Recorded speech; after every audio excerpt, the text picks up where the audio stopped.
함께 나눌 말씀의 제목은 하나님의 말씀을 따라 일으킨 반란의 최종 목적이라는 제목으로 하나님 말씀 함께 상고하시겠습니다. 예후가 하나님의 말씀을 따라서 일시에 상당히 짧은 기간 안에 아합 가문의 모든 사람들을 죽입니다. 심지어 남유다의 왕족에 속한 자들 역시도 빠짐없이 하나님 말씀을 따라 진멸합니다.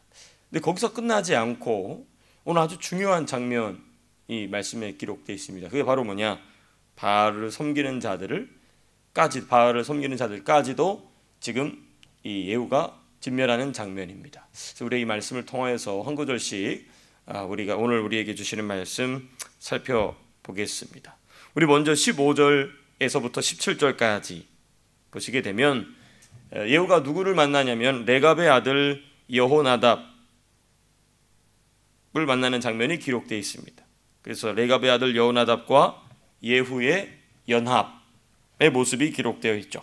15절 예후가 거기서 떠나가다가 이게 거기가 어디냐면 이 남유다 왕족 중에 아합의 피를 받은 자들을 한 40명 죽이고 나서 떠날 때에 누가 찾아오느냐 중요합니다. 레갑의 아들 여호나답을 만난지라 그랬습니다. 여러분 이 여호나답의 이름은 어디에 두드러지게 나타나냐면 놀랍게도 남유다 역사의 마지막 부분에 보게 되면 이 예레미야 35장에 나옵니다. 예레미야 35장에서는 요나답으로 나옵니다. 요나답. 그러니까 요나답이나 동일 인물입니다.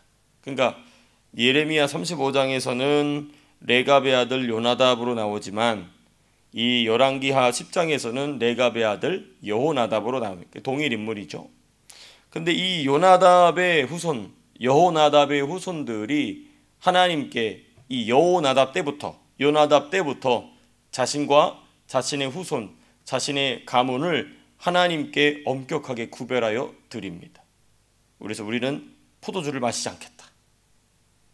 이 남유다가 타락해서 그 관영한 그때도 이 요나답의 후손들은 포도주를 입에 대지 않으므로 하나님께 자신들을 구별하여 될 마치 나시린처럼 하나님께 자신들을 구별하여 드립니다. 이게 하나님 앞에서 자신과 자신의 후손들을 거룩하게 드렸다는 점인데 이는 죄악이 가득한 북이스라엘, 즉 우리가 보고 있는 맥락은 열왕기하 10장의 맥락이기 때문에 북이스라엘이겠죠. 죄악이 가득한 북이스라엘에서는 찾아보기 힘든 모습입니다. 그렇죠. 자신들의 삶을 구별하여서 정말 가슴이 아팠겠죠. 자기가 속한 나라와 민족이 이제는 완전히 우상숭배에 쩌들어서 이제 아수르를 도저히 감당하지 못하고 아람을 도저히 감당하지 못하고 있는 저 악한 지도자들, 저 악한 왕들, 저 악한 우상숭배자들 어떻게 할 것인가 하고 막 가슴을 앓던 사람 중에 한 명이 바로 이 레갑의 아들 여호나답이었다는 것입니다. 그 여호나답이 자신들의 삶을, 자신과 자신의 가정의 삶을 하나님께 거룩하게 드려서 나는 이 세대의 문화와 풍속과 습속에 젖지 않겠다라고 자신을 거룩하게 구별해서 하나님께 드린 것입니다. 여러분 오므리 왕조 시절에는 주목받지 못했습니다. 당연하죠. 누가 주목해 주겠습니까? 그냥 양치던 사람이고 그냥 돌아다니면서 정착하지 아니하고 이 목축업을 하던 사람인데다가 자기를 구별하여서 하나님께 드렸으니 그 당시 문화로 봤을 때는 또라이같이 보였겠죠. 쥐뿔 가진 것도 없으면서 어지간히 잘난 척하네 라고 왕따도 당했을 수도 있겠죠. 주목하는 사람이 아무도 없었을 것입니다. 여러분 그런데 예후의 시대가 되어서는 북이스라엘을 새롭게 하는 데에 쓰임받는 하나님의 사람으로 선택된다는 것입니다. 이 바로 역전의 하나님, 우리 역전의 하나님이 우리 사랑하는 성도님들의 하나님 되시기를 축복합니다. 남들은 그렇게 하지 못할 때 주여 나는 애통하는 마음으로 나의 삶을 거룩하게 드리겠습니다. 하나님께 드리겠습니다. 거룩하게 드린다는 게 무엇입니까? 내가 누릴 수 있는 거 포기한다는 것입니다. 그렇습니다. 이 레갑의 아들 여호나답이 그렇게 했다는 것입니다. 여러분, 이와 같이 우리 현실의 문화나 우리 현실의 상황이나 우리 현실의 습속에는 걸맞지 않아요. 나도 불편해. 왜? 그게 다 그냥 그러고 사는 게 그냥 일반이니까. 그런데 주를 위하여 우리를 구별하여 드리게 될 때 내가 누릴 수 있는 거 누리지 아니하고 이렇게 새벽 시간처럼, 그렇죠? 다른 사람 다 잘 때 나는 내 육체를 쳐서 복종시켜서 이 기도의 자리로 나올 때 거룩하게 구별하여 드리게 되면 여러분, 우리는 반드시 미래될 줄로 믿습니다. 무엇을 믿느냐? 하나님께서 정하신 때에 반드시 들어서 저와 여러분들을 사용하실 줄로 믿습니다.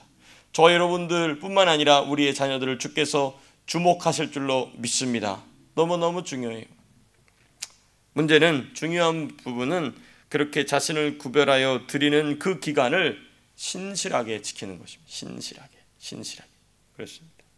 신실하게 그 훈련의 기간을 잘 지키는 것. 우리 사랑하는 성도님들의 자녀들에게 이것을 잘 언제나 가르쳐 주시기를 바랍니다.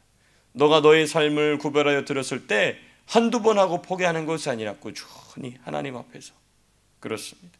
그러면 하나님께서 이렇게 레갑의 아들 여호나답처럼 때가 되면 하나님이 사용하실 줄로 믿습니다. 예, 그렇습니다. 그래서 하나님께서 북이스라엘을 새롭게 하시는 도구로서 예후를 도와서 북이스라엘을 새롭게 하는 도구로서 이 레갑의 아들 여호나답을 만나는 장면을 15절, 16절, 17절에서 보여주셨다는 것입니다. 자, 그리고 이제 우리가 주목할 부분이 이제 18절에서부터 우리가 오늘 읽어본 본문의 27절까지 보게 되면 바알 숭배를 끊어버리기 위해 예후가 계략을 실행하는 장면 보여줍니다. 여기에 당연히 누가 포함되어 있겠습니까? 여호나답, 그렇죠? 레갑의 아들 요나답이 당연히 이 일에 포함되어 있었겠죠. 자, 먼저 18절에서부터 19절 보시게 되면 바알 숭배를 주도하는 자들을 한 곳에 예후가 모읍니다. 19절 보니까 한 사람도 빠뜨리지 말고, 누구를 모으냐면 바알을 숭배하는 모든 자를 부른 게 아니라 바알 숭배를 주도하는 자들을, 왜냐하면 다 부를 수는 없으니까, 다 죽일 수는 없으니까 바알 숭배를 주도하는 주도자들을 부릅니다. 거기 보니까 세 부류가 나오죠. 이 19절에 보니까 그러므로 내가 이제 큰 제사를 바알에게 드리고자 하노니 바알의 모든 뭐와 선지자와 또 모든 섬기는 자와 모든 제사장들을, 이 세 부류입니다. 바알을 섬기기 위해 바알 숭배를 주도하는 자들 세 부류, 바알의 선지자, 바알의 제사장, 바알을 섬기는 자, 이 세 부류를 한 곳에 이 예후가 불러 모읍니다. 한 명도 빠지지 말고 다 모아라, 다 모여라. 안 오면 죽인다. 무섭죠. 다 모였어요. 그래서 20절에서부터 23절 보시게 되면 특별히 21절 마지막에 이렇게 되어 있어요. 무리가 바알의 신당에 들어가매, 이 무리는 이제 바알의 제사장, 바알의 선지자, 바알을 섬기는 자들의 무리겠죠. 무리가 바알의 신당에 들어가매 바알의 신당 이쪽부터 저쪽까지 가득하였다. 그냥 이 바알의 신당 안을 가득 채운 것입니다. 이 북이스라엘 전국에서 다 모인 거예요. 그렇습니다. 그 다음 22절 중요합니다. 우리 22절은 같이 함께 읽겠습니다. 22절 시작. 예후가 예복 맡은 자에게 이르되 예복을 내다가 바알을 섬기는 모든 자에게 주라 하매 그들에게로 예복을 가져온지라. 이 예후가 이렇게 모인 자들, 바알 숭배를 주도하는 자들을 위해서 예복을 지어 놓았다는 거, 치밀하게 준비했어요. 그래서 이 예복을 다 바알 숭배를 주도하는 자들에게 주고 입게 합니다. 이 예복의 첫째 표면적 목적은 이겁니다. 이 예복은 만일 이들이 도망쳤을 때, 야, 저 예복을 입은 자는 죽어야 될 자다, 죽일 자로서 쉽게, 혹시라도 도망쳤을 때 쉽게 식별하기 위해서입니다. 엄한 사람 잘못 죽이지 않기 위해서인 것이죠.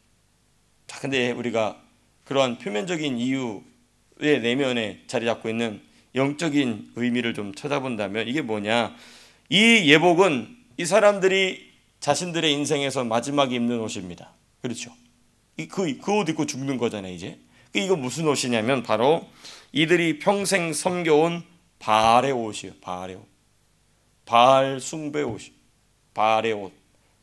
이 사람들이 죽는 순간까지 입고 있는 옷이 무엇이냐? 나는 바알 숭배자입니다 라고 보여주는 옷을 입고 있었다는 것입니다. 바알의 옷이죠.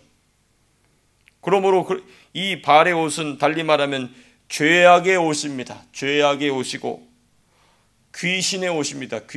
귀신이 지어 입혀준 옷을 자기가 입고 있는 거예요. 그리고 그 옷을 입은 채로 죽죠.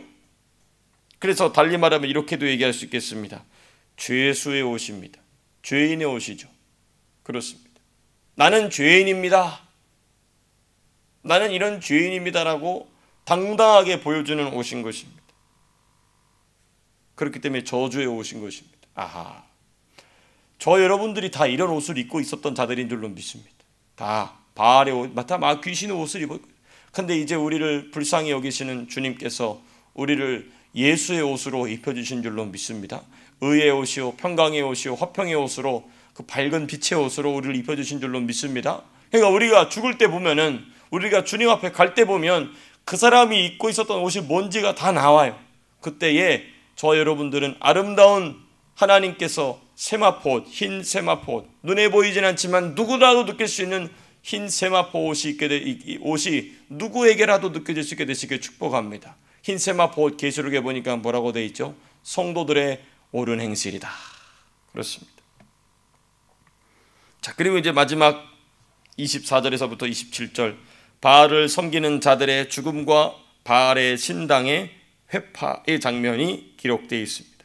먼저 24절, 25절 보게 되면은 바알을 섬기는 자들을 죽이는 예후의 모습, 몇 명과 더불어 24절 보니까 예후가 80명을 밖에 두며 이르되, 80명과 더불어서 그 한 자리에 모인 바알 숭배를 주도하는 자들을 다 죽입니다.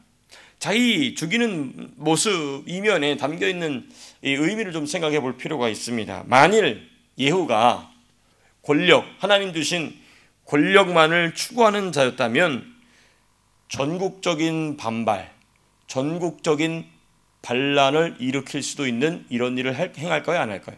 행하지 않겠죠. 왜? 북이스라엘 자체는 이미 다 누구를 섬기고 있으니까.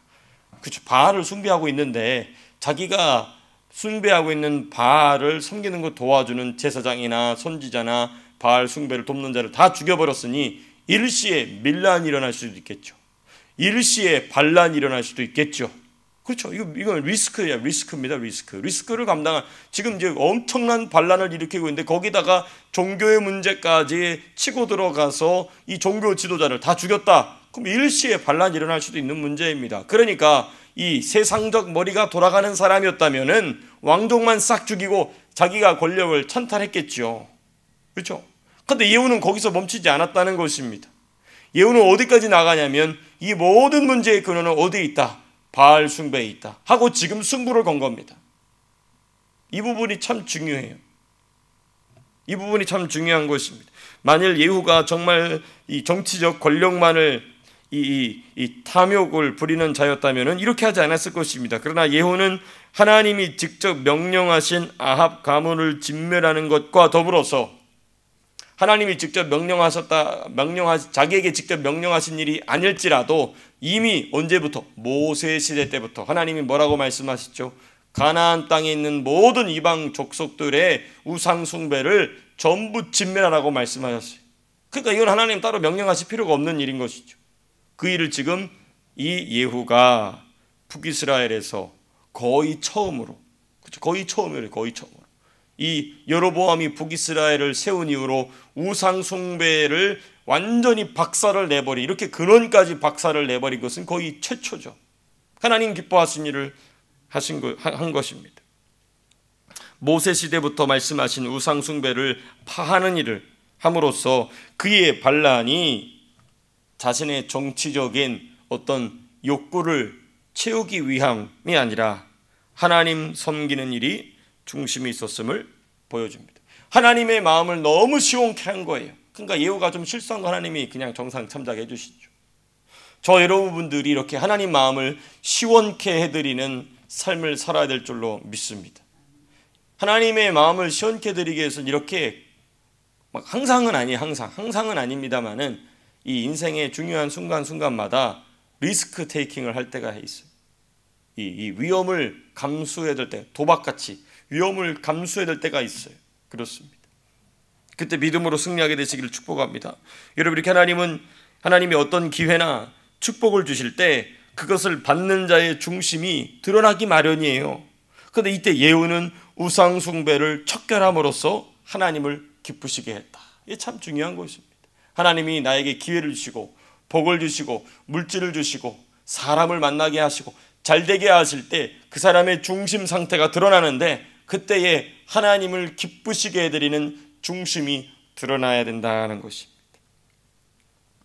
그 마지막 활용점정이 뭐냐? 26절, 27절에 기록되어 있는 말씀이죠. 26절 보니까 이렇게 되어 있습니다. 바알의 신당에 있는 성으로 가서 바알의 신당에서 목상들을 가져다가 불사르고, 27절 바알의 목상을 헐며 바알의 신당을 헐어서 뭐로 만들었다? 변소로 만들었으니 오늘까지 이르니라. 사람들이 가서 똥오줌 넣는 곳으로 바꿔버렸다는 것입니다.